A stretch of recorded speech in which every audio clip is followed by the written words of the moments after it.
आज हम class 10th के रसायन विज्ञान का जो कार्बन वाला पार्ट है उसके बारे में अध्ययन करेंगे। कार्बन और उनके यौगिक के बारे में। यह सीईटी का भी महत्वपूर्ण फैक्ट है, कार्बन तथा उनके यौगिक। ध्यान रखिए, क्लास 10th के अंदर बच्चे बार बार कह रहे हैं सर हमें इंपॉर्टेंट प्रश्न बताइए। इंपॉर्टेंट प्रश्न क्या होगा, जैसे ही आपके एग्जाम है, आपके पेपर छप चुके होते हैं, उसके बाद में आपको इंपॉर्टेंट प्रश्न जारी किए जाएंगे। यानी एग्जाम के हम कह सकते हैं 15 दिनों से पहले, जैसे आपका साइंस का पेपर होगा तो उससे पहले आपको इंपॉर्टेंट प्रश्न है वो समावेशित किए जाएंगे, जिससे आपके ज्यादा से ज्यादा प्रश्न है वो एग्जाम में आ सके। तो चलिए कार्बन के बारे में पढ़ते हैं। बिल्कुल जीरो बेस से हम शुरू करते हैं। तो ध्यान रखें, कभी कभी बेसिक प्रश्न भी आता है हमारी किताब के अंदर। हम कह सकते हैं भूपर्पट्टी। भूपर्पट्टी का मतलब होता है पृथ्वी का ऊपरी आवरण, जिसे हम क्रस्ट कहते हैं। यह जो कार्बन है भूपट्टी में, कार्बन यह 0.02% होता है। यह ध्यान रखें, भूपर्पट्टी में कार्बन की मात्रा होती है वो 0.02% होती है। जबकि वायुमंडल में बात करें, वायुमंडल में जो कार्बन है वो 0 यानी CO2 के रूप में 0.03% पाई जाती है। यह थोड़ा सा आप कंसेप्ट ध्यान रखें। भूप्रपट्टी में कार्बन कितना होता है और वायुमंडल में कार्बन है वो कितना होता है और किस रूप में पाया जाता है। यह था कार्बन के बारे में थोड़ा सा जो क्लास 10th में एनसीईआरटी में इन्वॉल्व किया गया है। देखिए, कोई भी प्रश्न है वो महत्वपूर्ण नहीं होता और कोई भी बिना महत्वपूर्ण के नहीं होता। सभी प्रश्न अपनी अपनी जगह पे महत्वपूर्ण होते हैं। तो अब हम चर्चा करते हैं कार्बन। तो कार्बन के बारे में यदि हम देखें तो कार्बन का जो परमाणु क्रमांक होता है इसके बारे में चलो चर्चा करते हैं। बिल्कुल, कार्बन का जो परमाणु क्रमांक है वो कितना होगा? कार्बन का परमाणु क्रमांक होता है 6। कितना होता है प्रिय विद्यार्थियों? 6 होता है। जैसे हम कार्बन की बात करें तो कार्बन में अक्सर है 3, और 3 को जब मैं 2 से गुणा करूंगा तो मेरे पास में कितने आ जाएंगे? 6 आ जाएंगे। एक तो यह याद करने का तरीका है, वैसे आपको 1 से 30 तक परमाणु क्रमांक यानी 10वीं में 1 से 20 तक परमाणु क्रमांक याद रहने चाहिए। जैसे पिछले वीडियो में डाला हुआ है कि कौन सा परमाणु क्रमांक किस क्रम में आता है। कार्बन का परमाणु क्रमांक 6 होता है और इसका जो प्रतीक होता है, पहले आप समझ लीजिए फिर इनके नोट्स बनाएंगे हम। प्रतीक जो होता है, इसका सिंबल जो होता है कार्बन का, वो होता है C। ध्यान रखें, प्रतीक के बारे में, परमाणु के प्रतीक के बारे में सबसे पहले डोल्टन ने बताया था, जॉन डोल्टन ने। उसके बाद में बर्जीलियस ने व्यवस्थित तरीके से आधुनिक जो प्रतीक है वो बर्जीलियस पर आधारित हैं। किस पर आधारित है? ब्राजीलियस पर आधारित हैं। इन्होंने आधुनिक तत्वों के प्रतीक के बारे में बताया था, जो सीईटी की तैयारी कर रहे हैं उनके लिए भी महत्वपूर्ण है। जैसे मैं कार्बन लिखता हूं तो ये बर्जीलियस की ही देन है कि इन्होंने ही इनके बारे में बताया था। तो कार्बन का प्रतीक C होता है, कार्बन 6 नंबर पर आता है। और यदि हम बात करें इनके बारे में इलेक्ट्रॉनिक विन्यास, मैंने पहले ही कहा था जब तक आप पिछला वीडियो इलेक्ट्रॉनिक विन्यास का नहीं देखोगे, इलेक्ट्रॉन बिंदु संरचना का, तो ये कार्बन वाला पार्ट आपको टफ लगेगा। यदि वो पार्ट आपके इलेक्ट्रॉन बिंदु संरचना आसानी से समझ में आ गई है प्रिय विद्यार्थियों, तो ये मैं उम्मीद करता हूं ये कार्बन वाला पार्ट 6 नंबर का आपके मार्क्स का है। कितने नंबर का है? 6 नंबर का है। इसको हम बहुत ही आसान शब्दों में समझेंगे। तो चलिए, तो अब यदि हम कहें इनका इलेक्ट्रॉनिक विन्यास क्या होता है? इलेक्ट्रॉनिक विन्यास होता है 1s², 2s² और 2p2 होता है। ये इसका इलेक्ट्रॉनिक विन्यास होता है। अब चलिए आप इनके साथ में नोट्स बनाने का प्रयास कीजिए, जिससे कार्बन में आपके यदि कोई भी जनरल साइंस में कंपटीशन में प्रश्न आए या क्लास 10th में आए, आपके एक भी प्रश्न गलत नहीं होगा। तो सबसे पहले हम बात करते हैं इनके प्रतीक की। कार्बन का जो प्रतीक यानी सिंबल होता है वो C होता है। ध्यान रखें, कैपिटल लेटर में होगा, C होगा। यदि हमें दे दें कि कार्बन का प्रतीक एक स्मॉल भी मिले एक कैपिटल मिले, तो यहां पर कैपिटल होगा। आप कहेंगे दोनों ही C हैं। प्यारे बच्चों, बर्जीलियस ने कहा था कि जब किसी तत्व का प्रतीक का पहला अक्षर ही लिया जाता है तो वो कैपिटल अक्षर में होगा। यदि दो अक्षर साथ में लिए जाते हैं, पहला कैपिटल में और दूसरा अक्षर क्या होगा, स्मॉल में होगा। जैसे मैं कहूं नेट्रियम, सोडियम को लैटिन भाषा में नेट्रियम कहते हैं, तो इसके दो शब्द लिए जाते हैं, एक तो पहला वाला Na कैपिटल में, दूसरा स्मॉल में लिया जाता है, ये ध्यान रखें। तो यहां पर पहला जो आंसर होगा वो कैपिटल में होगा। कई बार एग्जामिनर कंफ्यूज डालने के लिए दे देता है कि कार्बन का प्रतीक क्या है, और हमें यहां पर ऑप्शन में दे देता है ए स्मॉल सी, बी में दे देता है हमें सी ए, और सी में दे देता है हमारे पास में CAR, और डी में दे देता है यहां पर कैपिटल सी। तो हमारा विकल्प होगा डी। ध्यान रखें, जैसे ही हम सूक्ष्म बिंदुओं पर अध्ययन करते हुए चलेंगे तो हमारी साइंस बहुत इंटरेस्टिंग बनेगी। तो कार्बन का प्रतीक होता है सी, विकल्प क्या होगा, डी सही होगा। चलिए आगे चलते हैं। कार्बन का प्रतीक यह है और इसका परमाणु क्रमांक, परमाणु क्रमांक को प्रिय विद्यार्थियों जेड से शो किया जाता है। ध्यान रखें, अंग्रेजी में इसको एटॉमिक नंबर कहते हैं, इसको जेड से शो करते हैं। कार्बन आवर्त सारणी में 6ठे नंबर पे आता है। कितने नंबर पे आता है, 6ठे नंबर पे आता है। फिर इसका आता है परमाणु द्रव्यमान, परमाणु द्रव्यमान जिसे हम कहते हैं एटॉमिक मास यानी ए, इसका सिंबल ए होता है, और यह 12, इसका होता है 12। कितना होता है, 12। यानी कार्बन में जितने परमाणु क्रमांक अर्थात हम कहें कि जितने प्रोटॉन हैं उतने ही न्यूट्रॉन होते हैं, तो 6 और 6 क्या होते हैं, 12 होते हैं। तो हम इस प्रकार से कह सकते हैं। चलिए यहां पर ए क्या है, यहां पर ध्यान रखना, परमाणु द्रव्यमान क्या होता है, परमाणु द्रव्यमान, परमाणु द्रव्यमान प्रिय विद्यार्थियों इसका प्रतीक होता है ए, और यह होता है प्रोटॉन की संख्या, प्रोटॉन की संख्या प्लस न्यूट्रॉन की संख्या, न्यूट्रॉन की संख्या, प्रोटॉन की संख्या प्लस न्यूट्रॉन की संख्या। यानी प्रोटॉन को स्मॉल p में और न्यूट्रॉन को स्मॉल n में लिख सकता हूं। तो मेरे पास फॉर्मूला आता है a बराबर p प्लस n। कभी कभी जनरल साइंस में यह महत्वपूर्ण फैक्ट दिया हुआ होता है कि किसी तत्व का परमाणु द्रव्यमान यह है तो उसमें प्रोटॉन की संख्या बताइए। तो मेरे पास में यहां पर कार्बन का परमाणु द्रव्यमान 12 है। तो प्रिय विद्यार्थियों ध्यान रखें, इसमें जो प्रोटॉन होंगे कार्बन का एक का मान 12 होगा, प्रोटॉन इसमें 6 होंगे और न्यूट्रॉन इसमें क्या होंगे, 6 होंगे। जब हम क्लास 9th के परमाणु क्रमांक और परमाणु द्रव्यमान के बारे में चर्चा करेंगे या 11th क्लास का मैटर लेंगे, उसमें आपके कंसेप्ट और क्लियर हो जाएंगे। तो ध्यान रखें, कार्बन में प्रोटॉन की संख्या 6 होती है, न्यूट्रॉन की संख्या भी 6 होती है, और दोनों को मिलाने पर इसका परमाणु द्रव्यमान 12 होता है, जबकि इसका परमाणु क्रमांक क्या होता है प्रिय विद्यार्थियों, परमाणु क्रमांक इसका 6 होता है। तो चलिए यहां तक आप समझ गए होंगे। अब इसको लिखने का तरीका क्या है, इनको कार्बन को लिखने का तरीका हमारे पास में क्या है, तो हम इस प्रकार से लिख सकते हैं। यानी हमारे पास में है कार्बन, ये कार्बन है, यहां पर मैं लिखूंगा जैसे मेरे पास में है C6 और यहां पे H12 है, इस प्रकार से। तो ध्यान रखें, कोई भी मेरे पास में मान लीजिए यहां पे है, ये Z है, ये A है। अब आप समझ गए होंगे, ये वाला मेरे पास में होगा तत्व, क्या होगा, तत्व का प्रतीक। कोई तत्व का प्रतीक मेरे पास में होगा प्रतीक, तत्व का प्रतीक होगा। ये मेरे पास में होगा परमाणु क्रमांक, परमाणु क्रमांक, परमाणु क्रमांक होगा, और यह मेरे पास में होगी द्रव्यमान संख्या, द्रव्यमान संख्या। तो बताइए, आप आसानी से अब समझ गए होंगे, मैं उम्मीद करता हूं।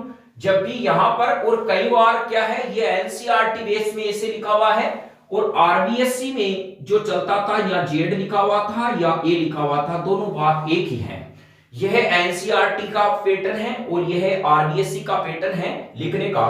तो यहां पर आप घबराइए नहीं कि यहां पर है, ये यहां चला गया, बात एक ही है। इसको थोड़ा सा शो के रूप में अच्छा दिखे, इसलिए यह इस प्रकार से लिखा गया है। तो आप समझ गए होंगे द्रव्यमान संख्या, परमाणु क्रमांक और यह हमारे पास में प्रतीक है। तो प्रश्न आ जाए कार्बन का द्रव्यमान कितना होता है। कार्बन का द्रव्यमान होता है 12 और यहां जो द्रव्यमान की जो इकाई है वो होती है म्यू।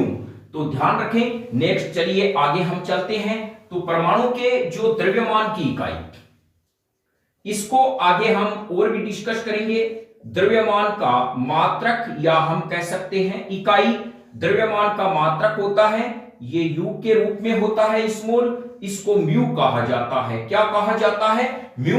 तो कार्बन का जो द्रव्यमान है, कार्बन का द्रव्यमान प्यारे बच्चों 12 म्यू होता है। कितना होता है? म्यू। इसे इंग्लिश में कहा जाता है यूनिफाइड मास कहा जाता है, यानी एकीकृत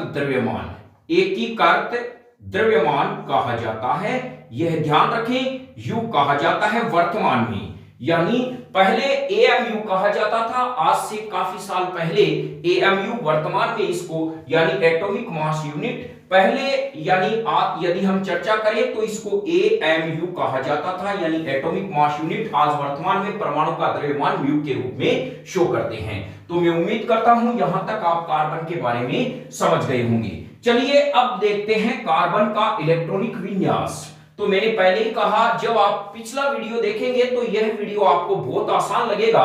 तो यहां पर है इलेक्ट्रॉनिक विन्यास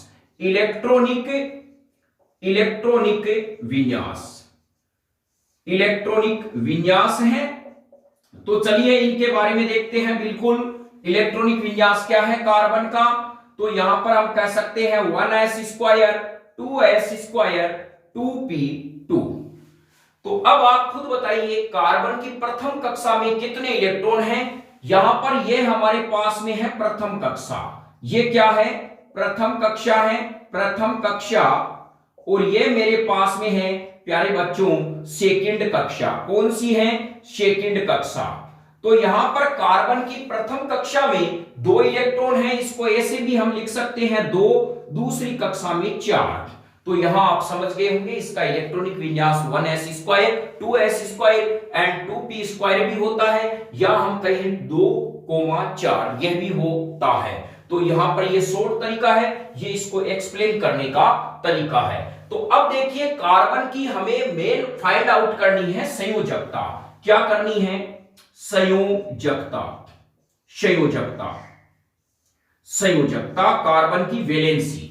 तो यहां पर हम कह सकते हैं कि संयोजकता का मतलब है कोई भी तत्व होता है प्यारे बच्चों, देखिए वो अपने बाह्यतम कोश में 8 इलेक्ट्रॉन प्राप्त करने का प्रयास करता है। कोई भी तत्व जो होता है वो अपने बाह्यतम कोश में 8 इलेक्ट्रॉन प्राप्त करने का प्रयास करता है। यही कार्बन, ये कार्बन के बाह्यतम कोश में है 4 इलेक्ट्रॉन। और यह होता है, हम कहीं कार्बन चाहता है, कोई भी तत्व ये चाहता है मेरे बाह्यतम कोश में 8 इलेक्ट्रॉन आ जाए। इसके लिए या तो वो इलेक्ट्रॉन देता है या लेता है। जब देगा या लेगा आयनिक बंध बनेगा। और जब यह इलेक्ट्रॉन ना तो देता है ना लेता है, केवल क्या करता है? साझेदारी करता है समान रूप से, उसे कहते हैं सहसंयोजक बंध कहते हैं। यानी 2 परमाणुओं के बीच में जब समान साझेदारी होती है तो इलेक्ट्रॉन युग्म की, तो बनने वाला बंध सहसंयोजक बंध कहलाता है। इसको चलिए समझते हैं। मान लीजिए हमारे गांव में कोई एक दुकान है, और दुकान खोलने के लिए आपको पता है आजकल किराया भी बहुत ज्यादा है, माल भी भरना पड़ता है। तो इसके लिए क्या है, एक अकेला बंदा सोचता है यार मैं इतना खर्चा नहीं उठा सकता, तो वो क्या कहता है, इस दुकान में उसे पता है मुझे 1 लाख रुपया खर्च करना है,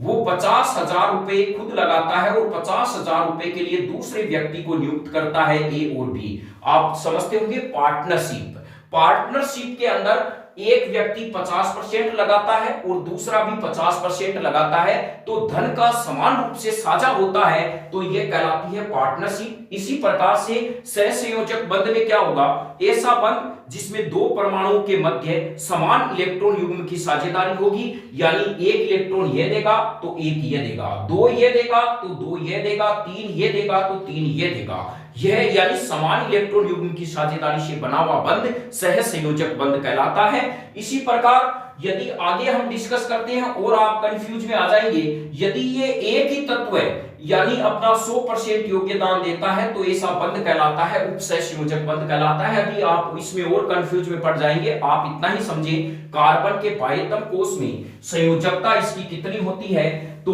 बाह्यतम कोष में प्यारे बच्चों 4 इलेक्ट्रॉन होते हैं। बताओ यह 8 इलेक्ट्रॉन प्राप्त करने के लिए कितने इलेक्ट्रॉन युग्म की साझेदारी करेगा, 4 की, तो इसकी संयोजकता 4 होती है। मैंने पहले ही बताया था पिछले वीडियो में कि जब किसी तत्व के बाह्यतम कोष में इलेक्ट्रॉन की संख्या 1 से 4 तक है तो वही इलेक्ट्रॉन की संख्या उसकी संयोजकता कहलाती है, और 4 से ज्यादा होने पर 8 में से घटा दिया जाता है। जैसे बाह्यतम कोष में 7 इलेक्ट्रॉन आ जाते हैं तो 8 में से 7 घटाएंगे, उसकी संयोजकता 1 आएगी। कार्बन की संयोजकता कितनी होती है, 4 होती है। चलिए अब हम आगे देखते हैं कि कार्बन आगे क्या करता है और किस प्रकार की विशेषता है। तो संयोजकता 4। अब महत्वपूर्ण प्रश्न क्या आता है वो बोर्ड के अंदर, कार्बन की विशेषता, कार्बन की विशेषता, कार्बन की विशेषताएं, कार्बन की विशेषता बहुत ही महत्वपूर्ण फैक्ट है, इंपॉर्टेंट है, परीक्षा की दृष्टि से भी महत्वपूर्ण है। तो सबसे पहली विशेषता यह है, नंबर 1 में हम कह सकते हैं कार्बन यानी हम कह सकते हैं संयोजकता, संयोजकता अर्थात वैलेंसी। कार्बन की संयोजकता कितनी होती है, हम कहेंगे कार्बन की संयोजकता का मान, संयोजकता का मान 4 होता है। ध्यान रखें कितना होता है, 4 होता है। यह पहली इसकी विशेषता में आता है, कार्बन की संयोजकता 4 होती है। दूसरी बी विशेषता देखें, श्रृंखलन का गुण, श्रृंखलन का गुण, यह बहुत महत्वपूर्ण है। श्रृंखलन का गुण क्या होता है, देखिए श्रृंखलन का मतलब होता है श्रृंखला बनाना। कार्बन अपने ही यानी अन्य कार्बन परमाणु के साथ में जुड़कर बहुत बड़ी श्रृंखला का निर्माण करते हैं, इसे श्रृंखलन कहा जाता है। यह क्यों होता है, क्योंकि कार्बन का आकार छोटा होता है, इसलिए कार्बनिक हम कहें कि जो आवर्त सारणी के अंदर देखें तो कार्बन में सबसे ज्यादा श्रृंखलन का गुण पाया जाता है। श्रृंखलन का मतलब होता है श्रृंखला बनाना, तो हम कहेंगे कार्बन परमाणु अन्य कार्बन परमाणु के साथ, कार्बन परमाणु के साथ जुड़कर बहुत बड़ी श्रृंखला का निर्माण करता है, श्रृंखला का निर्माण करता है।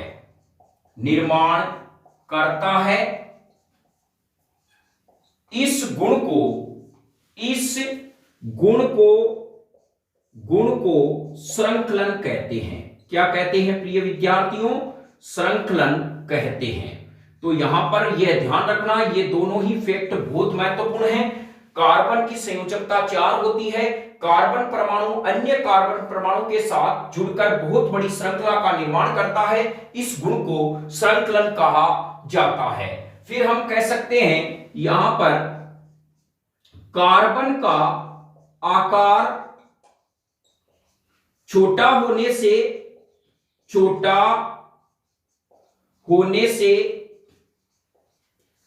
कार्बन में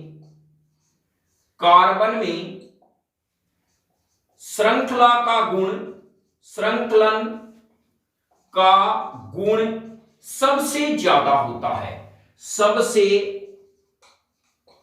ज्यादा होता है। ध्यान रखें कार्बन में श्रृंखलन का गुण पाया जाता है, इसका कारण है कार्बन का आकार छोटा होना। कार्बन का आकार छोटा होने से इसमें श्रृंखलन का गुण सबसे अधिक पाया जाता है। यह बहुत महत्वपूर्ण फैक्ट है। चलिए श्रृंखलन के बारे में और आगे बढ़ते हैं क्या है, तो इसके आप स्क्रीनशॉट भी ले लें। नेक्स्ट पॉइंट पे चलते हैं।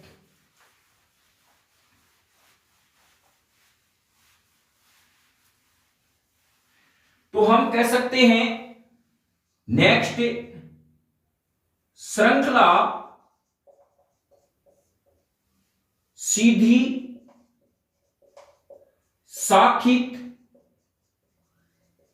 व चक्रीय हो सकती है। कैसी हो सकती है? चक्रीय। चक्रीय का मतलब है वलय हो सकती है, चक्रित हो सकती है। ध्यान रखें, यहां पर हम कह सकते हैं कार्बन सीधी श्रृंखला, यानी सीधी श्रृंखला भी बनाता है, शाखित श्रृंखला भी बनाता है और चक्रीय श्रृंखला भी बनाता है। अब हमें एग्जाम्पल में समझाना है, यानी हम कहीं एग्जाम्पल के रूप में CH3, यहां पर CH2, CH2 और CH3, यह मेरे पास में सीधी श्रृंखला कौन सी हो गई? सीधी श्रृंखला, सीधी श्रृंखला।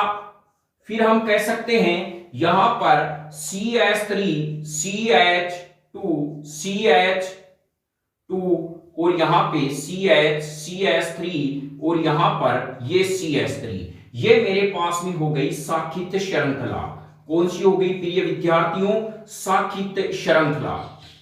फिर हम कहें नेक्स्ट वलय युक्त श्रृंखला के बारे में बात करें। देखिए वलय तभी बनती है, आप देखते होंगे जब कोई सर्प, सांप जो होता है वो अपनी पूंछ को अपने मुंह में दबा लेता है तो एक वलय बन जाती है। जैसे हमारी अंगूठी हम पहनते हैं वो वलय है, तो इसे कहते हैं चक्रित श्रृंखला। तो चलिए कौन सी श्रृंखला हो सकती है? यहां पर मैं कह सकता हूं इस प्रकार से, यह चक्रीय श्रृंखला होती है। CH2, CH2 और यहां पर ये CH2, यह है वलय। तो यहां पर कार्बन क्या करता है? सीधी श्रृंखला का भी निर्माण करता है, शाखित श्रृंखला का भी निर्माण करता है और वलय युक्त श्रृंखला का भी निर्माण करता है। यह कहलाता है इसका, यानी हम कहीं कार्बन में श्रृंखलन की प्रवृत्ति। चलिए नेक्स्ट, इसमें जब आप श्रृंखलन के बारे में पूछा जाए तो एक फैक्ट और लिखना नोट लगा के, कार्बन के अलावा कौन से तत्व में श्रृंखलन का गुण अधिक होता है, इसको हम नोट के रूप में लिख सकते हैं। तो हम कह सकते हैं कार्बन के अलावा सिलिकॉन, यानी 14 नंबर पर जो एलिमेंट आता है सिलिकॉन में श्रृंखलन का गुण अधिक होता है। यह थे आपके श्रृंखलन के बारे में। बहुत बार जब हम जनरल साइंस का एग्जाम देने जाते हैं तो कार्बन के अलावा मिलता है सिलिकॉन, कार्बन नहीं मिलता है विकल्प में, तो हमारा आंसर होता है सिलिकॉन। यदि कार्बन है तो कार्बन इंपॉर्टेंट होता है। तो चलिए, यानी पहले नंबर पे प्रश्न ये है, क्वेश्चन यदि आपके इस प्रकार से आ जाए, किस तत्व में श्रृंखलन का गुण अधिक होता है।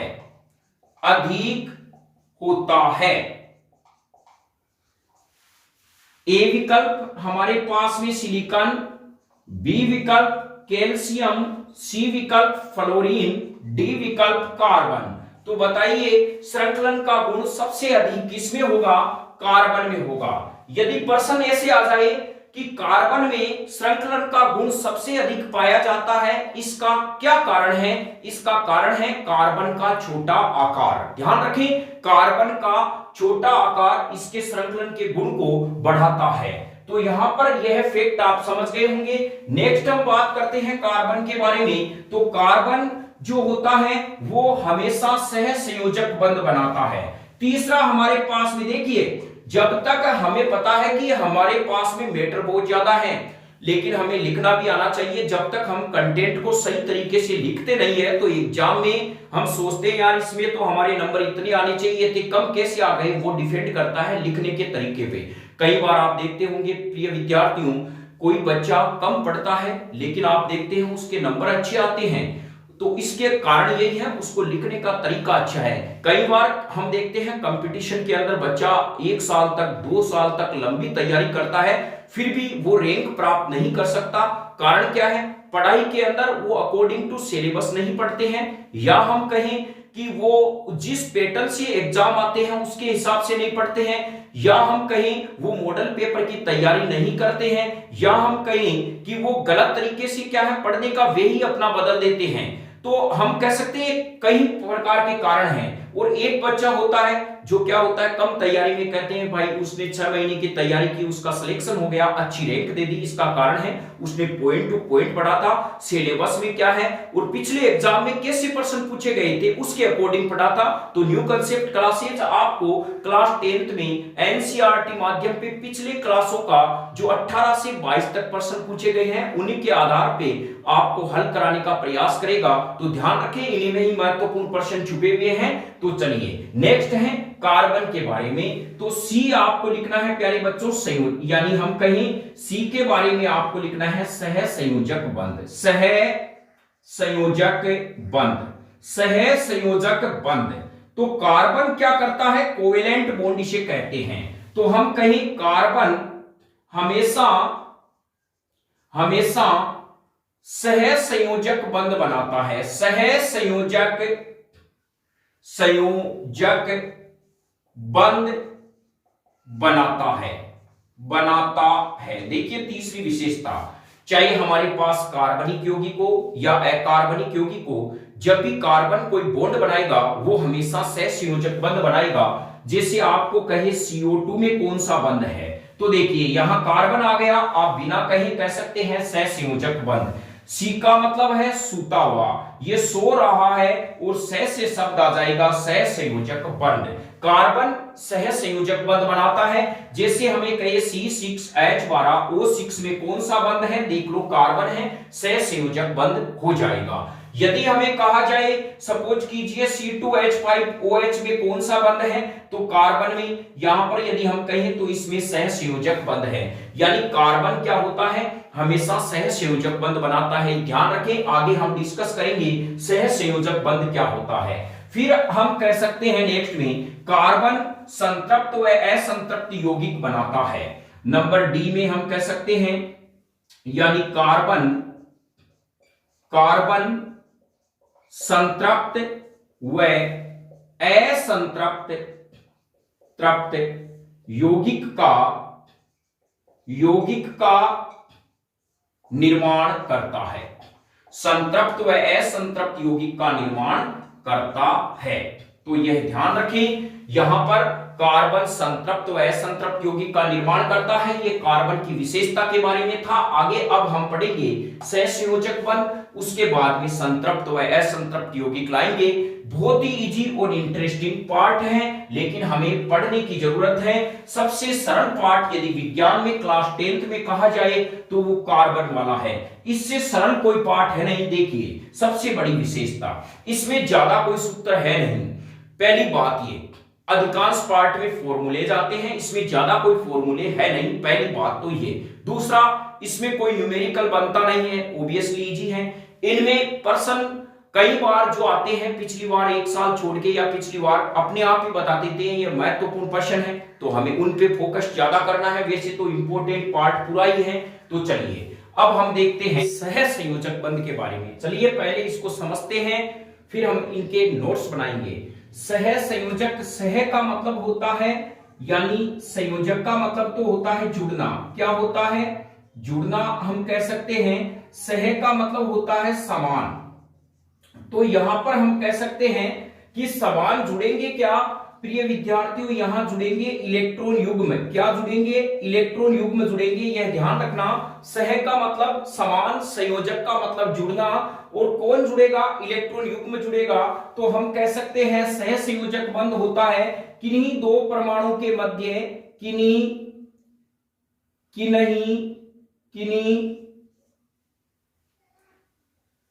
किसी दो परमाणु के मध्य, किसी दो परमाणु के मध्य समान इलेक्ट्रॉन युग्म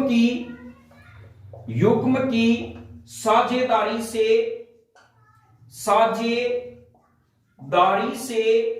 बना बंध क्या कहलाता है प्रिय बच्चों? बंध है वो सहसंयोजक बंध कहलाता है। सहसंयोजक बंध कहलाता है, कहलाता है। यहां पर आप समझ गए होंगे सहसंयोजक मत का मतलब वो होता है, कोई मेरे पास में मान लीजिए दो परमाणु हैं ए और बी, ये अपने किन्हीं दो परमाणु के मध्य समान इलेक्ट्रॉन युग्म, यानी इलेक्ट्रॉन युग्म का मतलब यहां पे होता है जोड़ा। जोड़े का मतलब हम कहेंगे जैसे ये इलेक्ट्रॉन है, इनको दो डॉट्स के द्वारा दर्शाएंगे, तो यह अपना एक इलेक्ट्रॉन देता है, ये दूसरा अपना एक इलेक्ट्रॉन देता है। और यह ध्यान रखें, ये जो बंध होता है यहां पर यह इलेक्ट्रॉन युग्म इन दोनों के मध्य में होता है, तो इसे कहते हैं सहसंयोजक बंध। तो समान इलेक्ट्रॉन युग्म की साझेदारी से बनता है। अब हम कहें सहसंयोजक बंध के प्रकार कितने होते हैं, तो चलिए यहां पर सहसंयोजक बंध परिभाषा ये हो गई। एग्जाम्पल के लिए, एग्जाम्पल में हमें कोई भी हम एग्जाम्पल ले सकते हैं, जैसे एग्जाम्पल के लिए हम कहें H है और यहां पर यह इलेक्ट्रॉन इसका और यहां पर यह इलेक्ट्रॉन इसका, इस प्रकार से इनके मध्य जो बंध बनता है हम आगे कह सकते हैं यहां पर हमारे पास में जो बंध बनेगा वो HH बनेगा, यानी एक इलेक्ट्रॉन युग्म की साझेदारी से बना हुआ बंध एकल सहसंयोजन है। इस प्रकार हम एक एग्जाम्पल के रूप में इसको लिख रहे हैं। या हम कह सकते हैं ए और मेरे पास में बी, मान लीजिए ए है, इनके बीच में दो इलेक्ट्रॉन युग्म की यदि साझेदारी हो रही है तो इसके पास में कौन सा बंध बनेगा, डबल बंध बनेगा। ये अभी हम आगे अध्ययन करेंगे। तो यहां पर आप समझ गए होंगे सहसंयोजक बंध क्या होता है। अब चलिए नेक्स्ट हम देखते हैं सहसंयोजक बंध के प्रकार। तो सहसंयोजक बंध के प्रकार के बारे में देखते हैं। तो सहसंयोजक बंध के प्रकार चलिए इनके बारे में देखते हैं। सहसंयोजक बंध के प्रकार, तो सहसंयोजक बंध के प्रकार हैं, नंबर 1 है एकल सहसंयोजक बंध। सहसंयोजक बंध, एकल सहसंयोजक बंध क्या होता है, यानी ऐसा सहसंयोजक बंध जो एक इलेक्ट्रॉन युग्म की साझेदारी से, एकल का मतलब है एक इलेक्ट्रॉन युग्म, तो ऐसा देखिए परिभाषा कहां से बनेगी, ऐसा सहसंयोजक बंध जो एक इलेक्ट्रॉन युग्म की साझेदारी से बना हो। तो चलिए यहां पर हम इस प्रकार से लिख सकते हैं, ऐसा सहसंयोजक बंध जो एक इलेक्ट्रॉन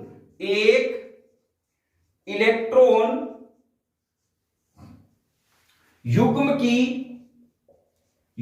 की साझेदारी से बनता है, साझेदारी से बनता है। अब हमें कहे कि भाई एकल सहसंयोजक बंध जो बनता है, इनकी जो किन किन यौगिकों में यह बनता है, किन में पाया जाता है, इनका महत्वपूर्ण है। तो हम यहां पे नोट लगा के लिख सकते हैं, वे को में एकल सहसंयोजक बंध होगा, वे संतृप्त कार्बनिक यौगिक कहलाते हैं। और संतृप्त हाइड्रोकार्बन आप समझ गए, ऐसे हाइड्रोकार्बन आगे इसकी भी डिस्कस करेंगे। तो वे हाइड्रोकार्बन यौगिक जिनमें एकल सहसंयोजक बंध पाया जाता है उन्हें क्या कहते हैं, संतृप्त हाइड्रोकार्बन। ये हम नोट लगा के भी लिख सकते हैं, तो अच्छे नंबर आने की उम्मीद है। चलिए इनके एग्जाम्पल देखते हैं, एकल सहसंयोजक बंध की एग्जाम्पल यदि हम देखें तो यहां पर एग्जाम्पल के अंदर एकल सहसंयोजक बंध के उदाहरण के बारे में देखें तो नंबर 1 हमारे पास में आता है H2 अणु, इनमें एकल सहसंयोजक बंध पाया जाता है। तो यहां पर मैं लिखूं H के, ध्यान रखें मैंने पहले ही बताया था बंध बनाने में हमेशा संयोजकता कोष के इलेक्ट्रॉन ही भाग लेते हैं, जिन्हें यानी हम कहें जिन्हें बंधित इलेक्ट्रॉन भी कहा जाता है। तो सहसंयोजक बंध के निर्माण में कौन से इलेक्ट्रॉन काम में आएंगे, संयोजकता इलेक्ट्रॉन जो संयोजकता कोष में होते हैं। संयोजकता कोष को बाह्यतम कोष भी कहा जाता है। तो चलिए इसको समझते हैं। हाइड्रोजन 1 नंबर पे आता है, इसका इलेक्ट्रॉनिक विन्यास 1s1 है। ये क्या करेगा, कोई भी तत्व है आवर्त सारणी में अपने आवर्त में जो अक्रिय गैस है उसके समान विन्यास प्राप्त करने का प्रयास करता है, तो हाइड्रोजन के बाद हीलियम आता है। ये हीलियम के समान इलेक्ट्रॉनिक विन्यास प्राप्त करने के लिए, अपना बाह्यतम कोष पूर्ण करने के लिए इसे एक इलेक्ट्रॉन चाहिए, तो यहां पे हम कह सकते हैं यह हाइड्रोजन है, यह इसका एक इलेक्ट्रॉन, यह इसका एक हाइड्रोजन का। तो यहां पर यदि हम देखें तो इस प्रकार का बॉन्ड कॉम्बिनेशन बनता है, या हम कहें आगे हम इसको इस प्रकार से भी लिख सकते हैं H और H। देखिए यहां पर हाइड्रोजन हाइड्रोजन के मध्य एकल सहसंयोजक बंध हो गया। तो चलिए नेक्स्ट हम एग्जांपल लेते हैं, बहुत ही महत्वपूर्ण एग्जांपल है यहां पर। ये एग्जांपल है हमारे पास में बी के रूप में मेथेन। मेथेन में क्या होता है प्यारे बच्चों, मेथेन में कार्बन जो होता है इस प्रकार की संरचना होती है। मेथेन में कार्बन के बारे में यदि हम देखें 1s² 2s² 2p2, इसके बाह्यतम कोष में 4 इलेक्ट्रॉन होते हैं।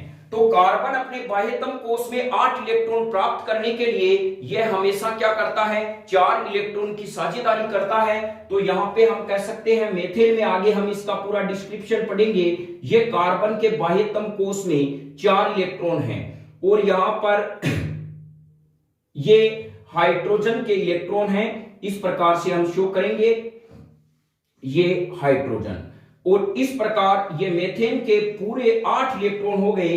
हाइड्रोजन के पास 2, यहां पे 2, यहां पे 2, यहां पे 2, और यहां पर इस प्रकार की इसकी संरचना होती है मेथेन की। आगे हम इसका पूरा और डिस्क्रिप्शन पढ़ेंगे मेथेन है क्या। तो एकल सहसंयोजक बंध हाइड्रोजन अणु मेथेन, एथेन, प्रोपेन उनमें पाया जाता है। जो संतृप्त हाइड्रोकार्बन होते हैं वो उनमें एकल सहसंयोजक बंध ही पाया जाता है। चलिए अब हम देखते हैं नेक्स्ट हमारे पास में जो सी एग्जांपल है वो है क्लोरीन अणु का। क्लोरीन अणु के बारे में देखते हैं। तो तीसरा हमारे पास में सी एग्जांपल हो जाएगा क्लोरीन अणु। इनमें भी क्या होता है, सहसंयोजक बंध पाया जाता है। तो क्लोरीन का यदि हम इलेक्ट्रॉनिक विन्यास देखें, क्लोरीन 17 नंबर पे है, 1s² 2s² 2p6 3s² 3p5। प्रिय विद्यार्थियों, इसके बाह्यतम कोष में 7 इलेक्ट्रॉन होते हैं। कितने इलेक्ट्रॉन हैं, 7। तो इसको हम 7 इलेक्ट्रॉन, देखिए क्लोरीन यहां पे लिख दिया, यहां पे क्लोरीन लिख दिया। इनके इलेक्ट्रॉन को इस प्रकार से शो कर देते हैं, 2 2 4 2 6 और ये 1 7। इस क्लोरीन के पास में भी 2 2 4 2 6 और यहां पे ये 1 7। अब देखिए क्लोरीन एक इलेक्ट्रॉन की साझेदारी करता है, जिससे क्या होता है, इसके बाह्यतम कोष में 8 इलेक्ट्रॉन हो जाए। तो यहां पर इस प्रकार की स्ट्रक्चर बनती है, और हमारे पास में हम कहें यह संरचना बनती है Cl की। तो मैंने पहले ही कहा था प्रिय विद्यार्थियों, आपको इलेक्ट्रॉन बिंदु संरचना जब समझ में आ जाएगी तो आप बॉन्डिंग फॉर्मेशन आसानी से कर सकते हैं, बंध का निर्माण आसानी से कर सकते हैं। और घबराइए नहीं, ये अभी हम एग्जांपल बता रहे हैं, फिर इनके बारे में हम डिस्क्रिप्टिव आगे जब हम इनके संतृप्त हाइड्रोकार्बन पढ़ेंगे तो आप आसानी से इसमें परफेक्ट हो जाएंगे। फिर है द्विसहसंयोजक बंध। चलिए नेक्स्ट एग्जांपल है हमारे पास में सहसंयोजक बंध का दूसरा प्रकार हमारे पास में है नंबर 2, द्विसहसंयोजक बंध। द्विसहसंयोजक बंध, तो बताइए ये क्या होता है। ऐसा सहसंयोजक बंध जो 2 इलेक्ट्रॉन युग्म की साझेदारी से बना हो। तो चलिए इसकी परिभाषा लिख लीजिए। ऐसा सहसंयोजक बंध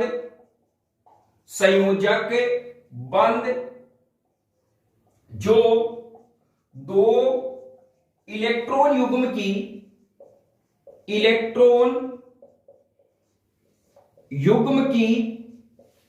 साझेदारी से बना हो। साझेदारी से बना हो 2 इलेक्ट्रॉन युग्म की साझेदारी से बना हुआ होता है। फिर यह हम कहेंगे जिन कार्बनिक यौगिक में यह बंध पाया जाता है। यह बंध पाया जाता है वे असंतृप्त यौगिक होते हैं, असंतृप्त यौगिक होते हैं, असंतृप्त यौगिक होते हैं।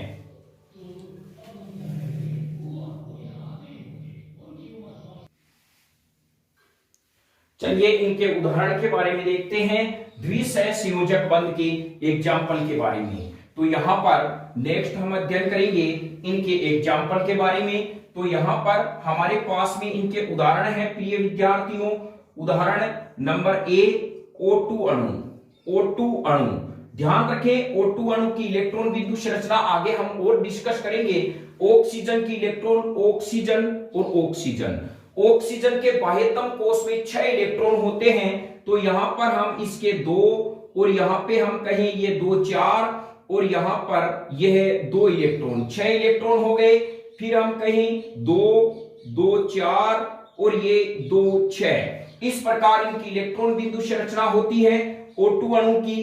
तो यहां पर यह बंध बनता है। देखिए 2 इलेक्ट्रॉन युग्म की साझेदारी से बना, तो हमारे पास में इनकी जो संरचना हो जाएगी ये इस प्रकार से ऑक्सीजन और ऑक्सीजन। यह 2 इलेक्ट्रॉन युग्म की साझेदारी से बना हुआ बंध होता है इस प्रकार। चलिए नेक्स्ट एग्जांपल लेते हैं हम। तो एल्कीन, एल्कीन भी क्या होता है, इसमें असंतृप्त का हाइड्रोकार्बन होते हैं और इनमें द्विबंध पाया जाता है। तो एल्कीन आगे हम देखेंगे। तो एल्कीन है क्या, उसके बारे में डिटेल से पढ़ेंगे। अभी हम कहें एल्कीन का एग्जांपल लेते हैं एथीन। तो यहां हमारे पास में कार्बन और कार्बन है और कार्बन के 2 इलेक्ट्रॉन युग्म इस प्रकार से हैं। फिर यहां पर यह और यह H, ये बॉन्ड बनाएगा, ये H और यहां पे H और ये H, यहां H, यहां H और यहां पे ये इस प्रकार से। आप कहेंगे ये बना कैसे, तो इसके बारे में आगे हम अभी डिस्कस करेंगे एल्कीन है क्या। तो चलिए नेक्स्ट हम इसके बारे में देखते हैं। तो देखिए कार्बन ने अपना पूरा का पूरा क्या कर लिया, अष्टक पूरा कर लिया है। इस कार्बन ने भी अपना अष्टक पूर्ण कर लिया है और यहां पर ये हाइड्रोजन के पास 2 इलेक्ट्रॉन, इसके पास 2, इसके पास 2, इसके पास 2। ध्यान रखें एथीन की इलेक्ट्रॉन बिंदु संरचना इस बार पूछी जा सकती है। तो हमारे पास में एथीन का फॉर्मूला इस प्रकार से होता है, यहां पे डबल बॉन्ड, यहां पे डबल बॉन्ड, यहां पे डबल बॉन्ड। तो यह हमारे पास में है एल्कीन, द्विसह संयोजक बंध वाले यौगिक। नेक्स्ट यदि हम देखें तो तीसरा एग्जांपल आता है CO2 अणु। इनमें भी द्विसह संयोजक बंध पाया जाता है। तो चलिए इसके बारे में देखते हैं। इंपोर्टेंट, यदि पेपर थोड़ा सा टफ बने तो CO2 अणु, CO2 अणु में भी इस प्रकार का बंध होता है। CO2 की प्रिय विद्यार्थियों संरचना इस प्रकार से होती है, यह रेखीय संरचना होती है CO2 की। क्या होती है, रेखीय संरचना होती है। और इसके अंतर्गत हम आगे देखें तो देखिए किस प्रकार से इसमें बॉन्डिंग होती है। ये कार्बन है, ये ऑक्सीजन है, इसके 2 इलेक्ट्रॉन, यहां पे ये 2 इलेक्ट्रॉन, फिर यहां पे ये ऑक्सीजन के जो इलेक्ट्रॉन है इनको हम इस प्रकार से दर्शा देते हैं। ये ऑक्सीजन है, ये इसके 2 और यहां पे चलिए इन ऑक्सीजन के इलेक्ट्रॉन को डॉट्स के द्वारा दर्शा देते हैं, कार्बन को क्रॉस के द्वारा, यह बन गया। अब हम देखते हैं यदि कार्बन की जो स्ट्रक्चर के बारे में देखें तो देखिए कार्बन ने अपना क्या कर लिया है, अष्टक पूर्ण कर लिया है। किस प्रकार से किया है, यहां पर कार्बन के पास में बाह्यतम कोष में 2 और 2 4 इलेक्ट्रॉन हैं। तो इस प्रकार से यह कार्बन और यहां पे यह ऑक्सीजन और यहां पे यह इस प्रकार का बॉन्डिंग होता है और यह हमारे पास में संरचना आती है। यह महत्वपूर्ण संरचना है। यह बनेगी कैसी, इलेक्ट्रॉन बिंदु संरचना में हमने पहले ही कहा था बाह्यतम कोष के इलेक्ट्रॉन ही भाग लेते हैं। तो चलिए यहां तक आपके समझ में आ गया होगा द्विसह संयोजक बंध। तो बताइए द्विसह संयोजक बंध किन में पाया जाता है, तो हम कह सकते हैं O2 अणु में पाया जाता है, CO2 अणु में पाया जाता है और एल्कीन है उसमें पाया जाता है। डी के अंदर यदि हम बात करें तो अब चलिए त्रिसह संयोजक बंध। एग्जाम्पल तीसरा हमारे पास में इसका प्रकार है त्रिसह संयोजक बंध, सह संयोजक बंध। तो चलिए इसके बारे में देखते हैं। त्रिसह संयोजक बंध ये क्या है, यानी ऐसा सह संयोजक बंध, ऐसा सह संयोजक बंध जिसमें जो 3 इलेक्ट्रॉन युग्म की साझेदारी से बना हो, जो 3 इलेक्ट्रॉन युग्म की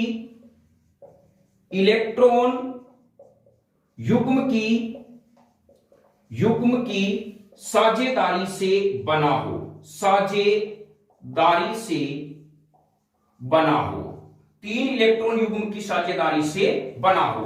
तो यहां पर हम कह सकते हैं एग्जाम्पल के रूप में, यहां पर नोट लगा के लिखते हैं, जिन यौगिकों में यह बंध पाया जाता है, जिन यौगिक में यह बंध पाया जाता है, बंध पाया जाता है, वे असंतृप्त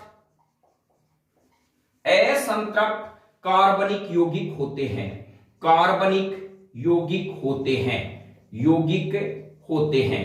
तो समझ गए, जिनमें डबल बॉन्ड होगा, और प्रिय विद्यार्थियों जिनमें त्रिबंध पाया जाएगा वो असंतृप्त कार्बनिक यौगिक होते हैं, जिनमें केवल एकल बंध होता है वो संतृप्त कार्बनिक यौगिक होते हैं। तो इनके बारे में एग्जाम्पल देखते हैं, त्रिसह संयोजक बंध के एग्जाम्पल के बारे में। तो हमारे पास में जो महत्वपूर्ण एग्जाम्पल एनसीईआरटी ने इन्वॉल्व किए हैं, पहला है N2 अणु।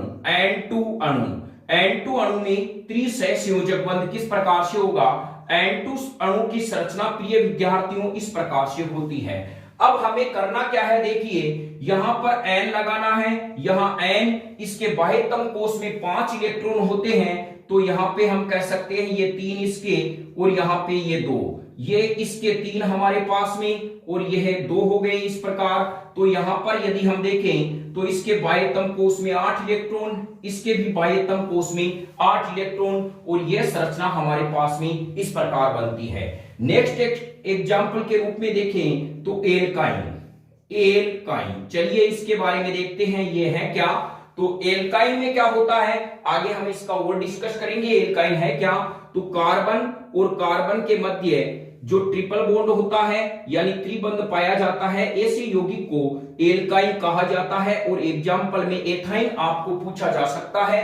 तो एथाइन में देखिए 3 बंध आ गए, तो कार्बन यहां पे हम कहेंगे ये इसके कार्बन के बाह्यतम कोष में यह 3 इलेक्ट्रॉन यहां हो गए, यह हाइड्रोजन, इस प्रकार से इसकी संरचना बनती है। और यहां पर ये हाइड्रोजन ने अपने बाह्यतम कोष में 2 इलेक्ट्रॉन प्राप्त कर लिए, और ये कार्बन ने अपने बाह्यतम कोष में, यदि हम देखें तो यहां पर कार्बन ने अपने बाह्यतम कोष में ये 8 इलेक्ट्रॉन, और इसने अपने 8 इलेक्ट्रॉन प्राप्त कर लिए, यह संरचना बनती है। तो ध्यान रखें, सहसंयोजक बंध का वर्गीकरण था, सहसंयोजक बंध होते क्या हैं, कितने प्रकार होते हैं, अब हम समझते हैं ये संरचनाएं कैसे बनती है। तो चलिए इनके बारे में देखते हैं।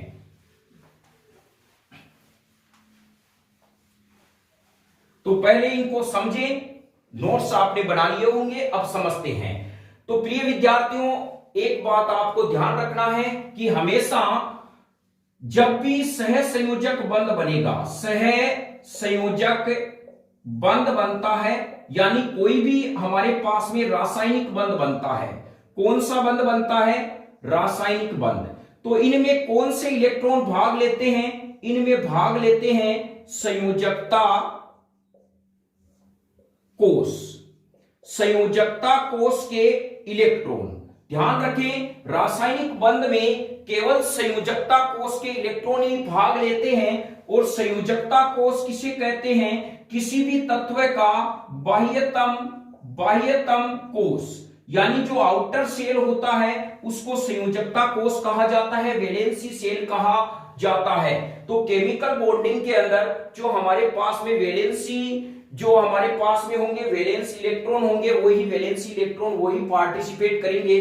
तो संयोजक रासायनिक बंध में संयोजकता कोष के इलेक्ट्रॉन भाग लेते हैं, संयोजकता कोष को बाह्यतम कोष कहते हैं। चलिए अब हम एग्जाम्पल में समझते हैं। मान लीजिए यह अक्ष है, हमें कुछ आता है नहीं तो भी हम समझने का प्रयास करते हैं जीरो बेस से। मान लीजिए ये X है, इसका इलेक्ट्रॉनिक विन्यास इस प्रकार से है 1s square 2s square 2p4। अब आप खुद बताइए कि इनके बाह्यतम कोष में कितने इलेक्ट्रॉन हैं। इसके बाह्यतम कोष में देखिए ये बाह्यतम कोष है, बाहर वाला कोष ये है तो 2 लिखा हुआ है, इसके नजदीक भी यहां 2 लिखा हुआ है, तो ये वाला इसका बाह्यतम कोष होगा। और बाह्यतम कोष में कितने इलेक्ट्रॉन होंगे? 6 इलेक्ट्रॉन। अब ये कितने बंध बनाएगा? तो हमने पहले ही कहा बंध का निर्माण डिपेंड करता है उसकी संयोजकता से। तो यहां पर हम कहें कि रासायनिक बंध का जो ये डिपेंड करेगा, किस पे डिपेंड करता है? संयोजकता पे निर्भर करता है। प्रिय विद्यार्थियों, किस पे निर्भर करता है? संयोजकता पे। और मैंने पूरा का पूरा वीडियो, पिछला वीडियो संयोजकता पे बनाया हुआ है। किसी भी तत्व द्वारा बंध बनाने की जो क्षमता है वही उसकी संयोजकता कहलाती है। यानी कोई तत्व कितने बंध बना सकता है, वो बंधों की संख्या ही उसकी संयोजकता है। अब यहां पे देखिए इसके बाह्यतम कोष में 6 इलेक्ट्रॉन हैं और कोई भी तत्व अपने बाह्यतम कोष में 8 इलेक्ट्रॉन प्राप्त करने का प्रयास करता है। अपवाद के रूप में हाइड्रोजन और हीलियम को यदि हम छोड़ दें तो बाह्यतम कोष में हाइड्रोजन, हीलियम, ये लिथियम है, ये इनके अपवाद माने जाते हैं। इसके बाह्यतम कोष में 6 इलेक्ट्रॉन है। बताओ इसको कितने इलेक्ट्रॉन चाहिए? तो हम कहेंगे 8 में से जब घटा देंगे 6 को तो 2, तो यह तत्व की संयोजकता होगी 2। यह 2 बंध बना सकता है। यानी यह तत्व या तो एकल बंध बनाएगा या द्विबंध बनाएगा, 2 बंध बना सकता है। तो चलिए अब हम आगे डिस्कस करते हैं कि किसी भी तत्व की अभी हमने संयोजकता का निर्धारण किस प्रकार किया। मान लीजिए हमारे पास में बात करते हैं हम ऑक्सीजन की, O2 अणु के बारे में। तो देखिए O2 अणु, ऑक्सीजन का परमाणु क्रमांक 8 होता है। इसके बाह्यतम कोष में 1s square 2s square 2p4, यह इसका इलेक्ट्रॉनिक विन्यास है। बाह्यतम कोष में यह इसका क्या कहलाता है? संयोजकता कोष कहलाता है। क्या कहलाता है? संयोजकता कोष कहलाता है। बिल्कुल जीरो बेस से हम पढ़ेंगे, यह इसका संयोजकता कोष है। और इसके संयोजकता कोष में यानी हम कहें संयोजकता इलेक्ट्रॉन, संयोजकता इलेक्ट्रॉन की संख्या है 6। तो इसकी संयोजकता कितनी होगी प्रिय विद्यार्थियों? संयोजकता इसकी होगी, यदि हम बात करें तो 8 - 6 बराबर 2। ऑक्सीजन की संयोजकता हमने आइडेंटिफाई कर ली, 2 होती है। अब हमें कहे O2 अणु, तो ध्यान रखें ऑक्सीजन अणु किस रूप में होगा? हमेशा ऑक्सीजन इस रूप में होता है। थोड़ी का आपको स्ट्रक्चर याद रखनी है, किस रूप में होता है? O और O। अब हमें कहे इसकी इलेक्ट्रॉन बिंदु संरचना बनाओ। बहुत आसान है इलेक्ट्रॉन बिंदु संरचना बनाना, क्योंकि ऑक्सीजन और ऑक्सीजन ये डबल बॉन्ड बनाते हैं और संयोजकता कोष में इलेक्ट्रॉन की संख्या कितनी है? 6। तो चलिए इनको शो करते हैं। पहले तो देखिए डबल बॉन्ड बन रहा है, इसका मतलब 2 इलेक्ट्रॉन युग्म की साझेदारी होगी। तो ये ऑक्सीजन, ये इसके 2 इलेक्ट्रॉन यहां आएंगे और इसके भी 2 इलेक्ट्रॉन यहां आएंगे। अब बच्चे कहते हैं इसके इलेक्ट्रॉन 4 बच गए, क्योंकि 2 ने बंध बनाने में भाग ले लिया। 4 इलेक्ट्रॉन को हम जोड़े के रूप में ऐसे लिख देंगे, तो यह बन गया 4 इलेक्ट्रॉन। अब देखिए इसके भी 2 इलेक्ट्रॉन ये हैं, 2 2 4 ये हो गए। अब हम कहें बंध कैसे बनेगा? तो प्रिय विद्यार्थियों यहां पे देखें तो यहां देखो यह अपना अष्टक पूर्ण कर रहा है, 4 और 4 8 इलेक्ट्रॉन। यहां पर भी इसके पास में 8 इलेक्ट्रॉन होते हैं। और यह जब हम संरचना देखें तो ऑक्सीजन की संरचना इस प्रकार होती है। यह लोन पेयर इलेक्ट्रॉन होते हैं, अबंधित इलेक्ट्रॉन युग्म होते हैं, लेकिन आपके इतना है नहीं। आपके डायरेक्ट इतनी ही संरचना देखें, यहां पर खत्म कर दिया है। उच्च कक्षा में जब जाते हैं तो इनकी एग्जैक्ट संरचना इस प्रकार से होती है। यह है अबंधित इलेक्ट्रॉन और यह है बंधित इलेक्ट्रॉन। इनके बारे में जब हम 11th में जाते हैं तब हमारे कंसेप्ट और भी क्लियर होते हैं, आप और कंफ्यूज में आ जाएंगे। तो यह इतना सा आप समझना। चलिए अब हम देखते हैं नेक्स्ट नाइट्रोजन के बारे में। तो N2 के बारे में देखते हैं। तो देखिए N2 के बारे में देखें तो N2 प्रिय विद्यार्थियों N ट्रिपल बॉन्ड 3 के रूप में पाया जाता है। N ट्रिपल बॉन्ड यानी ये त्रिबंध के रूप में यह संरचना होती है। अब आप कहेंगे ये 3 है, तो नाइट्रोजन का परमाणु क्रमांक 7 है, इलेक्ट्रॉनिक विन्यास 1s2 2s2 2p5, यानी कितना होता है 2 2 4 और 3। इसके बाह्यतम कोश में 5 इलेक्ट्रॉन होते हैं। इसकी संयोजकता का मान कितना होता है? संयोजकता का मान प्रिय विद्यार्थियों, संयोजकता का मान होता है 3। नाइट्रोजन की संयोजकता का मान होता है 3 होता है। बाह्यतम कोश में 5 इलेक्ट्रॉन है। तो अब देखिए ये 3 बंध है, तो इसका मतलब 3 इलेक्ट्रॉन युग्म की साझेदारी होगी। नाइट्रोजन अपने 3 इलेक्ट्रॉन देगा, 1 2 3। बचे कितने इसके पास? अब 5 बाह्यतम कोश में है, 3 का इसने बंध बनाने में उपयोग कर लिया। 2 अबंधित इलेक्ट्रॉन होंगे जो बंध बनाने में भाग नहीं लेंगे, तो यहां पर इस प्रकार से शो कर सकते हैं। फिर यहां पर ये नाइट्रोजन आता है, इसके पास भी वही कंडीशन है, ये है, और यहां पे इस प्रकार का। तो यहां पर हम देखते हैं नाइट्रोजन के इसके पास में 8 इलेक्ट्रॉन हो गए, इसके पास में भी 8 इलेक्ट्रॉन हो गए, और हमारे पास में संरचना इस प्रकार की बन गई। तो चलिए आपने N2 अणु के बारे में पढ़ लिया। अब चलिए मेथेन के बारे में देखते हैं कि मेथेन किस प्रकार से बंध बनाता है। मेथेन और हाइड्रोकार्बन का जब अलग से चैप्टर आएगा उनमें हम आसानी से पढ़ेंगे। तो हमें मेथेन का प्रिय विद्यार्थियों फॉर्मूला होता है CH4। क्या होता है? CH4 होता है। इन्हें यानी निम्न ताप उच्च दाब पर जब संपीड़ित करते हैं तो इसी से बनती है CNG, कंप्रेस्ड नेचुरल गैस बनती है। और बायोगैस का मुख्य घटक मेथेन है। बायोगैस का मुख्य घटक मेथेन है। CNG कंप्रेस्ड नेचुरल गैस संपीड़ित प्राकृतिक गैस है, उसका घटक भी मेथेन है।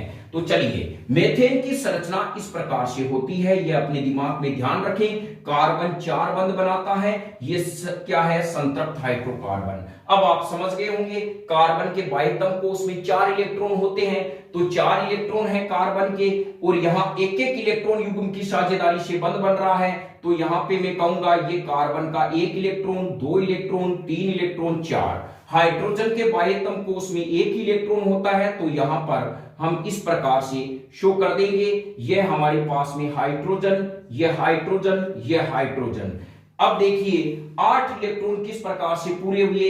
ये 8 इलेक्ट्रॉन, यहां पर ये 2 इलेक्ट्रॉन इसके पास, ये 2, ये 2 और ये 2। तो बने ना 1 इलेक्ट्रॉन युग्म की साझेदारी से, तो ये मेथेन बन गया। ध्यान रखें इस बार मेथेन, एथीन और एथाइन में से इलेक्ट्रॉन बिंदु संरचना पूछी जा सकती है, बहुत ही महत्वपूर्ण है। अब हम नेक्स्ट अध्ययन करते हैं एथीन की इलेक्ट्रॉन संरचना के बारे में। तो देखिए एथीन, प्रिय विद्यार्थियों रटने की जरूरत है नहीं, आगे हम हाइड्रोकार्बन पढ़ेंगे, उसमें आप आसानी से समझ जाएंगे कि एथीन है क्या, मेथेन है क्या। एथीन में क्या होता है? इसकी जो संरचना होती है वो होती है इस प्रकार से, इस प्रकार से। यहां पे एथीन की जो संरचना होती है, यहां डबल बॉन्ड होगा इस प्रकार। अब हम कहेंगे ये 2 इलेक्ट्रॉन युग्म की साझेदारी से बना हुआ बंध है। 2 इलेक्ट्रॉन युग्म की साझेदारी से बना हुआ है। तो कार्बन के पास 4 इलेक्ट्रॉन होते हैं, तो यहां आप कार्बन लिख दें या कार्बन लिख दें। 2 इलेक्ट्रॉन युग्म की है, इसके 2 इलेक्ट्रॉन, इसके भी 2 इलेक्ट्रॉन। ये 1 इलेक्ट्रॉन युग्म से बन रहा है। तो देखिए कार्बन, इस कार्बन के पास 4 इलेक्ट्रॉन हो गए, तो यहां पे ये हाइड्रोजन, यहां हाइड्रोजन, ये डॉट द्वारा दर्शा देते हैं जिससे पहचानने में आसानी हो। यहां पे H, यहां पे H, और यहां ये कार्बन का 1 इलेक्ट्रॉन, ये कार्बन का, ये। चलिए इस प्रकार देखते हैं, तो ये हमारे पास में एथीन की संरचना बन जाती है।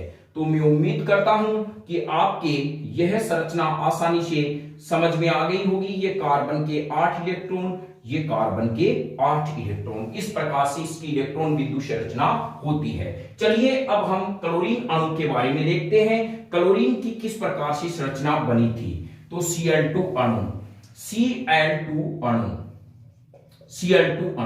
Cl2 की संरचना होती है प्रिय विद्यार्थियों इस प्रकार से। Cl इस रूप में पाया जाता है, एक ही सहसंयोजक बंध बनेगा। क्लोरीन के बाह्यतम कोश में 7 इलेक्ट्रॉन होते हैं। तो 7 जब 8 में से आपने इलेक्ट्रॉनिक विन्यास, मैंने पहले ही कहा 1 से 20 तत्व तक आप इलेक्ट्रॉनिक विन्यास आसानी से समझ ले न्यू कंसेप्ट क्लासेज के माध्यम से। यह भी आपको पूरा का पूरा प्रोवाइडेड वीडियो कराया हुआ है। आप प्लेलिस्ट में जाइए, फिर क्लास 10th के अंदर आप देखिए इलेक्ट्रॉन बिंदु संरचना, उसको अच्छे से आप टाइम दीजिए तो आपके यह मैटर आसानी से समझ में आ जाएगा। चलिए, क्लोरीन के बाह्यतम कोष में 7 इलेक्ट्रॉन है। पहले यह एक बंध बनाता है तो मैं इसको इस प्रकार से लिख सकता हूं, ये एक बंध यहां लिख दिया। अब 6 इलेक्ट्रॉन बचे इसके पास, तो यहां पे 2 2 4 और ये 2 6, यानी देखिए क्लोरीन के बाह्यतम कोष वाले इलेक्ट्रॉन को हमने बिंदु के द्वारा दर्शा दिया, यही इसकी इलेक्ट्रॉन बिंदु संरचना है। और यहां पर ये 2 2 4 2 6। अब देखिए यह क्लोरीन के बाह्यतम कोष में 8 इलेक्ट्रॉन, इस क्लोरीन के बाह्यतम कोष में 8 इलेक्ट्रॉन। तो आप समझ गए होंगे। अब मान लीजिए, सपोज कीजिए आपको यदि ऐसे कहे कि A और यहां पे B है, अब यहां H है या H है, इसकी इलेक्ट्रॉन बिंदु संरचना बनाओ, तो हम आसानी से बना सकते हैं। 3 इलेक्ट्रॉन इसके, 3 इसके, A लगाया, B लगाया, 3 इलेक्ट्रॉन इसके लगा दिए, 3 इलेक्ट्रॉन इसके लगा दिए तो 3 बंध का इसका काम हो गया। एकल बंध के लिए यहां पे हाइड्रोजन, ये डॉट लगा दिया, यहां पे फिर इसका 1 इलेक्ट्रॉन, यहां इसका यह डॉट लगा दिया। तो देखिए इसने अपने बाह्यतम कोष में कितने इलेक्ट्रॉन प्राप्त कर लिए हैं, 6 2 8 इसने प्राप्त कर लिए। और यहां पर यदि हम देखें तो 6 2 8 ये वाला हो गया, इसके पास 2 हो गए, इसके पास 2 हो गए। तो उम्मीद करता हूं सहसंयोजक बंध के बारे में आपके आसानी से समझ में आ गया होगा।